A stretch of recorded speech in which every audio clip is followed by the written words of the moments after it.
અને એના સ્વરૂપ વિશેની આપણે વાત કરી. આજે આપણે જોવાના છે કે ટૂંકી વાર્તા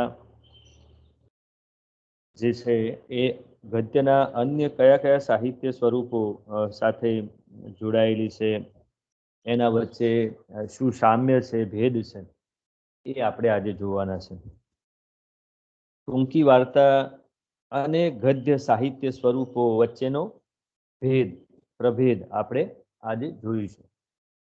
તો આપણું ગુજરાતી સાહિત્ય ગદ્ય અને પદ્ય એમ બે ભાગોમાં વહેંચાયેલું છે. ટૂંકી વાર્તા એ ગદ્યનું સ્વરૂપ છે. સામાન્ય રીતે ગદ્ય સ્વરૂપની તુલના એના જેવા જ બીજા ગદ્ય સ્વરૂપો સાથે કરવી ઉચિત લેખાય. એટલે આપણે સૌ પ્રથમ ટૂંકી વાર્તાના જે સામ્ય ભેદ, નવલકથા, ટૂચકો, નાટક, એકાંકી જેવા સાહિત્ય સ્વરૂપો સાથે જોઈએ, તપાસીએ, અને ત્યારબાદ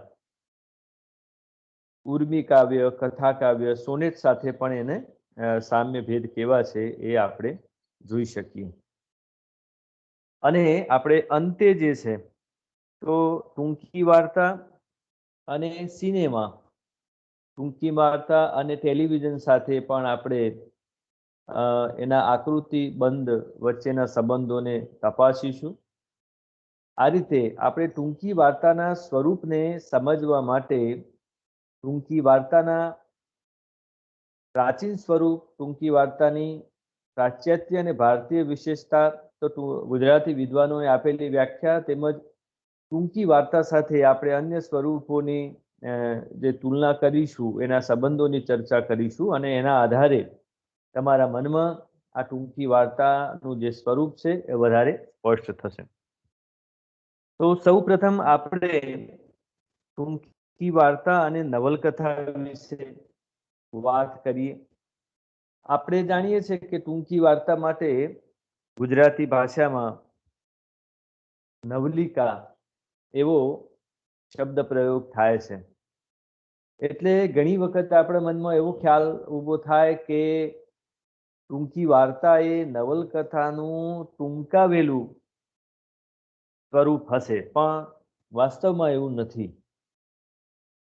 તો એ ટૂંકાવેલી નવલકથા કે નથી એ ટૂચકો, પણ એ બંને કરતા ટૂંકી વાર્તા એ અલગ સાહિત્ય સ્વરૂપ છે. ટૂંકી વાર્તા અને નવલકથા એમના ઘટક તત્વો વચ્ચે આપણે કેટલુંક સામ્ય જોવા મળે, પણ અંતે તો બંને જુદા છે. ટૂંકી વાર્તા અને નવલકથા બંને કથા સાહિત્ય સ્વરૂપો છે, તેમજ ગદ્યના સ્વરૂપો છે. બંનેમાં કથા આવે છે, પ્રસંગો આલેખાય છે, બંનેમાં પાત્રો પણ આવે, સંવાદ કલા, વર્ણન કલા, વાતાવરણ, આ બધું આવે છે. આ ઉપરાંત જીવન રહસ્ય છે કે અવાંતર કથા, પ્રતીક યોજના, ભાષા જેલી, આવા ઘટકો બંનેમાં જોવા મળશે. નવલિકામાં પણ જોવા મળશે અને નવલકથામાં પણ. એનો વિગતે અભ્યાસ કરીએ ત્યારે આપણને ખ્યાલ આવે કે બંનેમાં કેટલું સામ્ય છે અને કયા કયા બાબતોમાં તફાવત છે. એમના રચના શૈલીનો પણ આપણને ખ્યાલ આવશે. તો સામાન્ય રીતે આપણે બંને વચ્ચેનો સ્થૂળ ભેદ તપાસીએ તો ટૂંકી વાર્તાનું કદ લઘુ સ્વરૂપ છે, એટલે કે નાનું છે, જ્યારે નવલકથા જે છે એનું કદ વિસ્તારી છે. નવલકથામાં લંબાણ પરવડે, જ્યારે ટૂંકી વાર્તાનું પ્રાણ તત્વ લાઘવ છે, લઘુતા છે. તેથી એમાં વિસ્તરણનો જરાય અવકાશ નથી. નવલકથામાં વિસ્તરણને એટલો બધો અવકાશ છે કે જેને પરિણામે નવલકથાના સંક્ષેપો અને સંક્ષિપ્ત આવૃત્તિઓ પણ બહાર પડે છે. આપણે ઉદાહરણ રૂપે જોઈએ તો સરસ્વતીચંદ્ર આપણી નવલકથા 4 ભાગોમાં વહેંચાયેલી છે, પણ એની સંક્ષિપ્ત આવૃત્તિ પણ આપણે જોવા મળે છે. પણ આ રીતે ટૂંકી વાર્તાની આપણે સંક્ષિપ્ત આવૃત્તિ ન બહાર પાડી શકીએ, એ બેહુદું લાગે. તો લાઘવ અંગે ટૂંકી વાર્તા અને નવલકથા વચ્ચે પાયાનો ભેદ છે. અને આ ભેદ દર્શાવતા આપણા જાણીતા વિવેચક અને સર્જક બળવંતરાય ઠાકોર કહે છે કે એક પલાથી એ ધ્યાનની એક પ્રવૃત્તિમાં જોઈ લેવાય તે નવલિકા, 3-4 કલાકથી આખા એકાગ્રતા વિના પૂરી ન થાય તે નવલ. તો આ રીતે બકર ઠાકોર સ્વરૂપ ભેદનો એમને વિચાર કર્યો છે અને એ રીતે એનું લંબાણ અને એને વાંચતા લાગતો સમય અહીં એના પ્રત્યે આપણું ધ્યાન દોર્યું છે. બીજું જોઈએ તો ટૂંકી વાર્તા અને નવલકથાનો આલેખ્ય વિષય માનવ અને માનવ જીવન છે. બંનેમાં વિષય તો આ જ છે. મનુષ્ય એના કેન્દ્ર સ્થાને રહેલો છે અને એ મનુષ્યના જીવનની વાત એમાં થતી હોય છે. પરંતુ બંનેમાં આલેખન રીતિનો મોટો ફેર હોય છે. નવલકથાના વસ્તુને તો કે ટૂંકી વાર્તામાં ઢાળી ન શકાય, તેમ ટૂંકી વાર્તાના વસ્તુને નવલકથાના સ્વરૂપમાં ઢાળવા જતા એક ટોલો અત્તરને સાચવવા માટે મોટું માટલું ઉપયોગમાં લેવા જેવું થાય અને એ રીતે એ બગડી જાય છે. દાખલા તરીકે અલી ડોસો અને પોસ્ટ માસ્ટરના હૃદય પરિવર્તન માટે પોસ્ટ ઓફિસ વાર્તા સર્જી શકાય, પણ નવલકથા લખી ન શકાય. એ રીતે આપણે જોઈએ તો માનવીની ભવાઈ છે, તો એને કઈ ટૂંકી વાર્તામાં આપણે લખી શકશું નહીં. જે આખો વિષય વ્યાપ છે એ સમાવી શકે નહીં. તો આ રીતે નવલકથાના વસ્તુને ટૂંકી વાર્તાના વસ્તુમાં ઢાળી ન શકાય, તેમ ટૂંકી વાર્તાના વસ્તુને નવલકથામાં ઢાળી શકાતું નથી. ટૂંકી વાર્તાનું સ્વરૂપ નવલકથાના સ્વરૂપની સરખામણીમાં શુદ્ધ કલા સ્વરૂપ છે, જે ઓછામાં ઓછા પ્રસંગો, પાત્રો અને પરિમાણકારકતા ઝંખે છે. તેનું કદ ઘણું જ મર્યાદિત હોય છે. એટલે આ રીતે ટૂંકી વાર્તાનું જે આપણે સ્વરૂપ જોઈએ છે તો એ એકદમ કલાત્મક છે અને કદ ખૂબ મર્યાદિત છે. નવલકથામાં અનેક પ્રસંગો, પાત્રોની બાબતે શંભુ મેળો પણ આવે, બીજી આડ કથાઓ અથવા તો જેને અવાંતર કથાઓ કહીએ, વિષયાંતરો પણ જોવા મળે છે. અને એ રીતે નવલકથાનું જે સ્વરૂપ છે એ શિથિલ છે, જે અંગે વિસ્તાર પણ થઈ શકે છે, અન્ય બાબતો પણ એમાં સમાવી શકાય છે. જ્યારે ટૂંકી વાર્તામાં આપણે એમ કરી શકતા નથી. ઓછામાં ઓછા પ્રસંગો, ઓછામાં ઓછા પાત્રો અને એ દ્વારા આપણે પરિણામ સિદ્ધ કરવાનું હોય છે.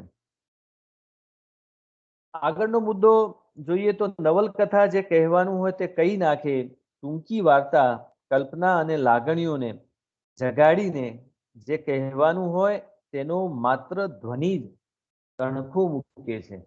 તો જો અહીં ફક્ત સંકેતમાં એ બધું કહે છે અને વાચકે ભાવકે સમજી લેવાનું હોય છે. બધા ફોડ પાડીને એમાં કંઈ કહેવા બેસવાનું હોતું નથી. તો આ પણ એક મહત્વનો મુદ્દો છે. ચિત્રિત થતા જીવન દર્શનની બાબતમાં ટૂંકી વાર્તા અને નવલકથા વચ્ચે જે આ ભેદ રહ્યો છે અહીં આપણે જોયો છે. નવલકથાકાર આપણને ભવ્ય સરોવરનું જલ દર્શન કરાવવું હશે તો નિરાંતે સરોવર કિનારે આપણી સાથે ઝડપથી દોડતી ટ્રેનમાં બેઠો નિવેદન કરશે. ચાલુ ટ્રેને બે પહાડો વચ્ચે આવતા એક બાકુરામાંથી સરોવરનું ભવ્ય દર્શન કરાવશે. જો કે દર્શન કરવાની ક્ષણ ચૂક્યા તો જલ દર્શન ન કરી શકો. જેમ આપણા વિવેચક સર્જક કહે છે સુરેશ જોશી કે પ્રેગ્નેન્ટ મુમેન્ટની વાત છે. ધૂમકેતુએ નવલકથા અને ટૂંકી વાર્તાનો જે ભેદ દર્શાવતા ટૂંકી વાર્તાની જે વ્યાખ્યા આપી છે એમાં નોંધ્યું છે કે નવલકથા જે કહેવાનું એ કહી નાખે છે અને ટૂંકી વાર્તા કલ્પના અને લાગણીઓને જગાડીને કહેવાનું હોય એનો ધ્વનિ મૂકે છે. તો આ રીતે જીવન દર્શન કરવાની રીતભાત પણ નોખી છે. આગળનો મુદ્દો જોઈએ તો ટૂંકી વાર્તા એ ટૂંકાવેલી નવલકથા નથી, તેમ ટૂંકાવેલો ટૂચકો નથી. બંનેમાં આપણે જોયું કે કેટલું સામ્ય છે. ઘટક તત્વોને આધારે આપણે જોઈશું તો સામ્ય છે, પણ એમાં પણ બંનેમાં મોટો ભેદ રહેલો છે. નવલકથાનો સર્જક નવલકથામાં પ્રવેશી અને જે કંઈ કહેવાનું એ નિરાંતે કહે છે. પોતાનું ચિંતન પણ વિગતે રજૂ કરી શકે છે. જ્યારે ટૂંકી વાર્તાના સર્જક માટે સર્જકનો કૃતિ પ્રવેશ બાધારૂપ બને છે અને એને તો ફક્ત એનો ધ્વનિ જ મૂકવાનો હોય છે. એટલે કે એ પોતાના ચિંતનને બોલકું બનાવવાનું નથી. આ રીતે ટૂંકી વાર્તાનો આ વિશિષ્ટ પટ આપણને જોયા છે. ખાસ કરીને ધૂમકેતુની ભૈયા દાદા હોય એમાં અંતે ચિંતન આવે છે કે 20મી સદી કાવ્યમય જીવનને શું કરે? આ યંત્રવાદમાં એક વખત જગત યંત્ર જેવું બની રહેશે. અથવા તો બીજી કોઈ વાર્તામાં એવું આવે છે કે વ્યક્તિ પોતાની દૃષ્ટિ છોડી અને બીજાની દ્રષ્ટિએ જોઈએ તો અડધું જગત શાંત થઈ જાય. તો આ રીતે ટૂંકી વાર્તા અને નવલકથામાં ઘણા બધા તફાવત રહેલા છે. હવે આપણે બીજું સ્વરૂપ જોઈએ, ટૂંકી વાર્તા અને ટૂચકો. તો અગાઉ પણ આપણે કહ્યું કે ટૂંકી વાર્તા એટલે ટૂંકાવેલી નવલકથા નથી, એમ લંબાવેલો ટૂચકો પણ નથી. તેમ છતાં ટૂંકી વાર્તા અને ટૂચકા વચ્ચે પણ કેટલુંક સામ્ય છે. એક તો કદની દ્રષ્ટિએ જોઈએ તો બંને લઘુ કથા સ્વરૂપો છે. બંનેમાં કથા આવે છે. કથાની માત્રા અથવા તો લંબાઈના દ્રષ્ટિએ જોઈએ તો જુદાપણું છે. એટલું જ નહીં, પરંતુ ટૂંકી વાર્તા અને ટૂચકા વચ્ચે અંતર્ગત તાત્વિક સામ્ય પણ રહેલું છે. અને એ રીતે જોઈએ તો ટૂંકી વાર્તા અને ટૂચકા બંનેમાં નર્મ, મર્મ અને હાસ્ય કટાક્ષનું આલેખન થતું હોય, પરંતુ બંનેમાં જે નિરૂપણ છે એમાં ભેદ રહેલો છે. જેમ કે કનૈયાલાલ મુનશીની ટૂંકી વાર્તા શામળ શાહનો વિવાહ માં વૃદ્ધ લગ્ન કે બાળ લગ્ન તરફ કટાક્ષ છે, એવો જ કટાક્ષ વિરેપની જક્ષણી વાર્તામાં પણ છે. એ રીતે ટૂચકામાં પણ કટાક્ષ રહેલો છે. તો ઉદાહરણ રૂપે જોઈએ તો ગાંધીજી મુંબઈ જઈ રહ્યા હતા. વડોદરા એમને મળવા માટે આવેલા. એમાં લીલાવતી મુનશી પણ હતા. તેઓ આ બફ વાળ જોઈ ગાંધીજીએ પૂછ્યું, કેમ વાળ આમ કરાવી નાખ્યા છે? લીલાવતી કહે, જુઓ ને બાપુ, લોકસેવામાં સમય મળતો નથી, વળી વાળ ઓળવવા વગેરેમાં ખૂબ સમય લાગે છે, તેથી બફ કરાવ્યા છે. ગાંધીજી હસીને કહે, તો મારો કટ કરાવવો હતો ને?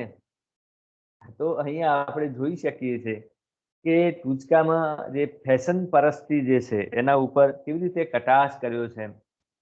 તો આ રીતે સંકેતમાં ગુપ્ત અને પ્રતિકાત્મક રીતે ટૂંકી વાર્તામાં પણ કહેવાતું હોય છે. જ્યારે ટૂચકાનો હેતુ માત્ર હાસ્ય રેલાવાનો હોય છે, મનોરંજન પૂરું પાડવાનો હોય છે. કરકસર લાઘવનું આવશ્યક અંતર્ગત તત્વ ટૂંકી વાર્તા જેટલું જ સ્પર્શે છે એટલું ટૂચકાને પણ લાગુ પડે છે. છતાં બંને સ્વરૂપો અલગ અલગ છે. રામનારાયણ વિશ્વનાથ પાઠક આ બંને સ્વરૂપો વિશે ભેદ દર્શાવતા લખે છે કે ટૂચકો કેવળ સાચી બનેલી હકીકતોનો હોઈ શકે, પણ ટૂંકી વાર્તામાં સાચી બનેલી હકીકત ગમે એટલી હોય તો પણ એમાં કલ્પિત અંશ હોવો જોઈએ. તો ટૂંકી વાર્તા અને ટૂચકા બંનેમાં નર્મમર્મ, કટાક્ષ, હાસ્ય, પરંતુ નિરૂપણ રહેતી છે જે એમાં આપણે ચોક્કસપણે ભેદ જોઈ શકીએ છીએ. ટૂંકી વાર્તા અને ટૂચકો બંનેમાં માનવ સ્વભાવની નબળાઈઓનું આલેખન થયું હોય છે. માનવ સ્વભાવની નબળાઈઓ વાચક અને શ્રોતાજનને હસાવે પણ છે. તેમ છતાં બંને તેના નિરૂપણ અને હેતુ જુદા જુદા હોય છે. અને એટલે જ ચિનુલાલ મડિયા નોંધે છે કે ટૂંકી વાર્તામાં તેમજ ટૂચકામાં અર્જુનના મત્સ્યવેદ જેટલી એકલક્ષીતા આવશ્યક છે. તો આ રીતે ટૂંકી વાર્તા લેખકની અર્જુનની નજર જે રીતે પેલા પક્ષીની આંખની સાથે પક્ષીની આંખ પર પડે છે તો તે ચલાવી લેવાય, ક્ષમ્ય ગણાય, પરંતુ ટૂચકો કહેનારની અને એના લેખકની નજર પંખીની પાંખ પર જ પડવી જોઈએ, એની આંખ પર નહીં. આ રીતે ટૂચકો કહેનારે બહુ ઓછા શબ્દો દ્વારા પોતાનું ધાર્યું કામ પાર પાડવાનું છે.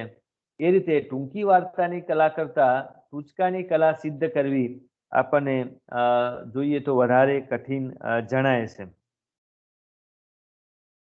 એ રીતે ટૂંકી વાર્તા અને ટૂચકામાં મૂળભૂત ભેદ તો છે અતિશયોક્તિનું તત્વ.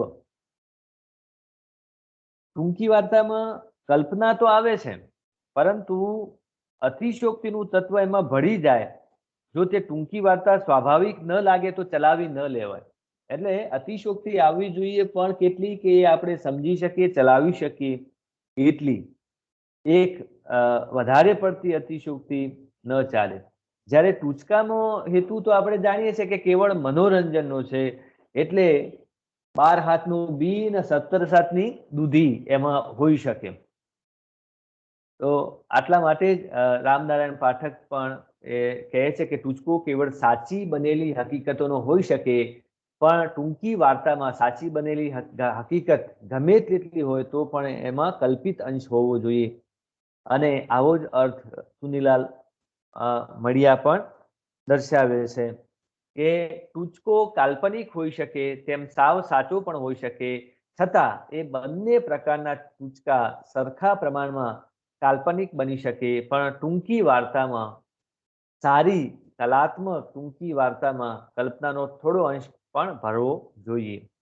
તો આ રીતે ટૂંકી વાર્તા જીવન રહસ્યને કેન્દ્રમાં રાખીને રચાતી હોય છે, અને વિવેચકો અને સમીક્ષકો મારફત આનો હંમેશા ઉલ્લેખ થાય છે.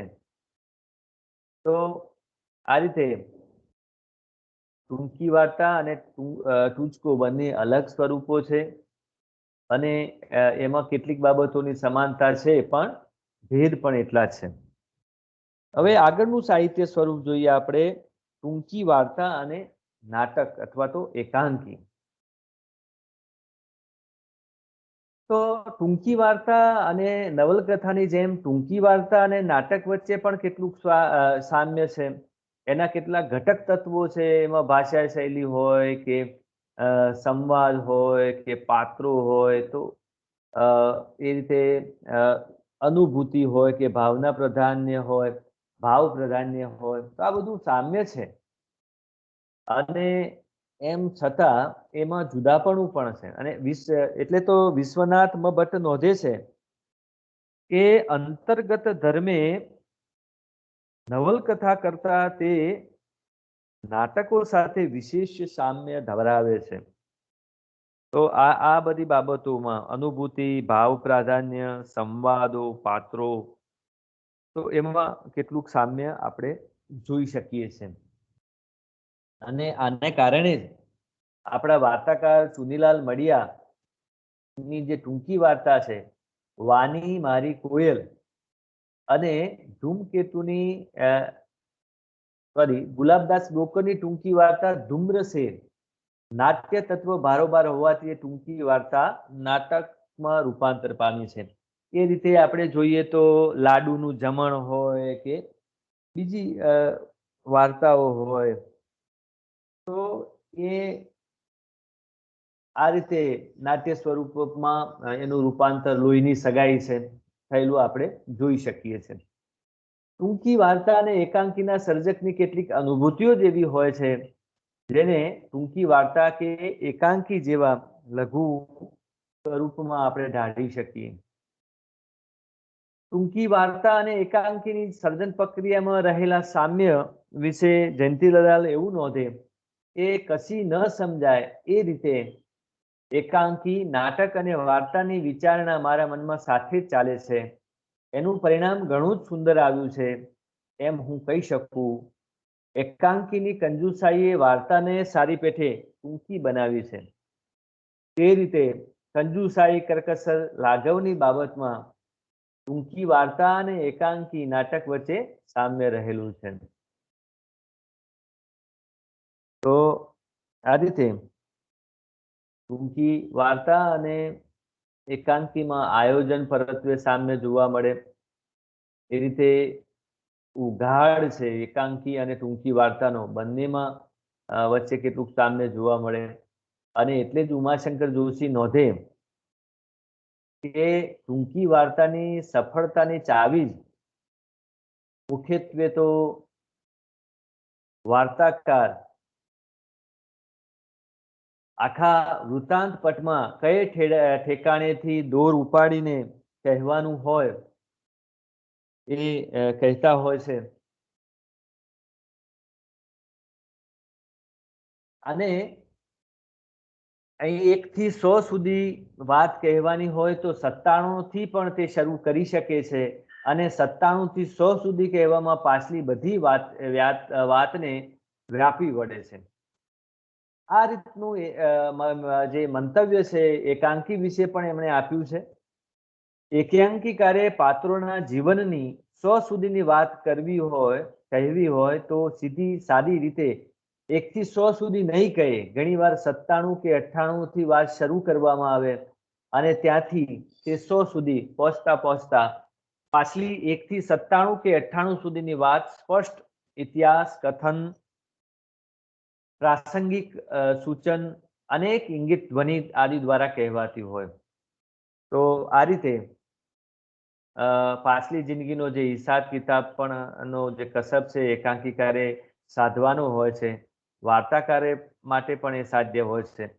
ભૂતકાળનો જે પરિપ્રેક્ષ્ય છે કેવી રીતે ચિત્રિત કરવો, અતીતને કેવી રીતે વર્તમાન સાથે સાંધવું, જોડવું, તો એ વાર્તાકાર માટે એક કૌશલ્ય છે, આગવું કૌશલ્ય છે.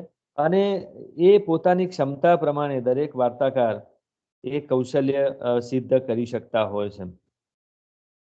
તો આ રીતે ટૂંકી વાર્તા અને એકાંકીમાં આપણે જોઈએ કે આયોજન પરત્વે ઘણું બધું સામ્ય છે. અને આ બંને સ્વરૂપો રસાત્મક ક્ષણથી થયેલો ઉપાડ અને ઉઘાડ ભાવકના જે ચિત્તને છે એ જકડી રાખે છે. આ રીતે કેટલુંક સામ્ય જોવા મળે છે, છતાં બંને સ્વરૂપો જે છે અલગ અલગ છે. કેવી રીતે અલગ અલગ છે તો આપણે એની કેટલીક ભિન્નતાઓ જોઈએ. પહેલું કે સંવાદ વિનાની ટૂંકી વાર્તા હોઈ શકે, પરંતુ સંવાદ વિનાનું એકાંકી થઈ શકે નહીં, સંભવી શકે નહીં. એટલે એવું આપણે કહી શકીએ કે એકાંકીની અંદર સંવાદ એ મહત્વનું તત્વ છે, અનિવાર્ય ઘટક છે, જ્યારે ટૂંકી વાર્તા માટે સંવાદ એ અનિવાર્ય નથી. બીજું, એકાંકીના સંવાદો મોડા ન હોવા જોઈએ, એટલે કે ચબરાકિયા, હૃદયસ્પર્શી, અણિયારા, સંક્ષિપ્ત એવા સંવાદો એકાંકીમાં હોવા જોઈએ. તો જ એની ધારી અસર પ્રેક્ષકો ઉપર પડતી હોય છે. અને આ સંવાદો દ્વારા જ એકાંકીકાર પોતાના એકાંકીને આગળ ધપાવતો હોય છે. સંવાદ થકી જ આપણને પાત્રોનો પરિચય થાય છે. એમાં સંઘર્ષનું જે આલેખન કરવાનું છે એકાંકીમાં, તો એ સંઘર્ષનું આલેખન પણ સંવાદથી થાય છે. આ સંઘર્ષ જે છે એ નાટક અથવા તો એકાંકીનો પ્રાણ છે. ટૂંકી વાર્તાના સર્જકે ટૂંકી વાર્તામાં કથન પદ્ધતિ અથવા તો વર્ણન પદ્ધતિ યોજીને પણ કથા પ્રવાહ છે એ આગળ વધારે છે, અને એ વર્ણનો દ્વારા પણ પાત્રોનો પરિચય કરાવી શકે છે. એટલે એ રીતે જોઈએ તો એકાંકીમાં એના સર્જક માટે પ્રવેશબંધી છે, જ્યારે ટૂંકી વાર્તાના સર્જક માટે આવી પ્રવેશબંધી નથી. એકાંકી આપણે જોઈએ છે કે મોટા ભાગે તો એની સફળતા કહો કે એ ભજવણી છે, રંગભૂમિ ઉપર ભજવા એવા હોવા જોઈએ. એટલે નાટ્યાત્મકતા અથવા તો અભિનય ક્ષમતા એ એકાંકી માટે અનિવાર્ય બને છે. તેથી આવા એકાંકીઓ રંગભૂમિને ધ્યાનમાં લઈને લખાતા હોય છે. વળી એમાં વાતાવરણ સર્જવા માટે જરૂરી એવા સૂચનો, રંગસૂત્રો પણ મૂકવામાં આવે છે. જ્યારે વાંચીને આનંદ માણવા માટે ટૂંકી વાર્તા રચાતી હોય છે. તેથી એમાં આપણે કંઈ નાટ્યાત્મકતાની કે અભિનય ક્ષમતાની જરૂર હોતી નથી, કેમ કે ટૂંકી વાર્તા આપણે એ રીતે ભજવતા નથી હોતા. વાંચવા માટે લખાતા એકાંકીઓમાં પણ એકાંકી છે એવું લાગે એ માટે પણ નાટ્યાત્મકતા, અભિનય ક્ષમતા હોવી અનિવાર્ય છે. જ્યારે ટૂંકી વાર્તામાં એવું નથી. એમાં જે પ્રયોજેલા સંવાદો, નાટ્યાત્મકતા પ્રવેશે તો બરોબર છે, ન પ્રવેશે તો પણ ચાલે. ટૂંકી વાર્તામાં વાર્તા તત્વ મહત્વ છે, જ્યારે એકાંકીની અંદર જોઈએ તો નાટ્ય તત્વ મહત્વનું છે. અને એટલા માટે જ આપણા પ્રસિદ્ધ વિવેચક પ્રસાદ બ્રહ્મભટ્ટ એવું નોંધે કે એકાંકી ટૂંકી વાર્તાનું દૃશ્ય રૂપાંતર નથી. એકાંકીમાં નાટ્ય તત્વનું પ્રાધાન્ય છે. તો ટૂંકી વાર્તામાં વાર્તા તત્વનું બંને સ્વરૂપો આમ જોઈએ તો લાઘવ અને કથનાત્મક પૂરતી સમાનતા રહેલી છે. આ રીતે બંને સ્વરૂપને અલગ પાડનારા જે તત્વો છે એમાં વાર્તા તત્વ અને નાટ્ય તત્વ છે. વાર્તા તત્વ એ ટૂંકી વાર્તામાં અને નાટ્ય તત્વ એ એકાંકીમાં અથવા નાટકમાં હોવું જોઈએ. એ જ રીતે આ રીતે જોઈએ તો એટલે કહી શકીએ કે વાર્તા લેખનમાં જે હૃદયની ભાવ સંવેદના ગદ્ય રૂપે વ્યક્ત કરી શકાય, લાગણીનો પ્રવાહ આસ્વાદક સુધી શબ્દ સંહિતાથી પહોંચાડી શકાય. જ્યારે એકાંકીમાં કેટલુંક નાટ્ય તત્વો છે જે પાત્રના સંવાદ, અભિનય, શબ્દોના ઓછા વત્તા આરોહ અવરોધથી જ પામી શકાય છે. અલગ અલગ પાત્રો રંગભૂમિ ઉપર સાક્ષાત કરી શકાય છે. તો આ રીતે આપણે ટૂંકી વાર્તા અને ગદ્યના જે સાહિત્ય સ્વરૂપો છે એમાં ટૂચકો જોયું, આપણે નવલકથા જોયું, નાટક અને એકાંકી જોયું. તો આટલા તત્વોની આજે આપણે વાત કરી. હવે પછીનું જે બીજું લેક્ચર છે જ્યારે લઈએ ત્યારે આપણે કાવ્યના, પદ્યના સ્વરૂપો સાથે પણ એની સરખામણી કરીશું અને એથી તમને ખ્યાલ આવી શકે કે કેવી રીતે ટૂંકી વાર્તા પદ્યના સ્વરૂપો સાથે પણ કેટલું સામ્ય ધરાવે છે એ ખ્યાલ આવશે. તમે બધા આ શાંતિથી સાંભળજો, નોંધ પણ કરજો, તમને ઉપયોગી થશે. ધન્યવાદ.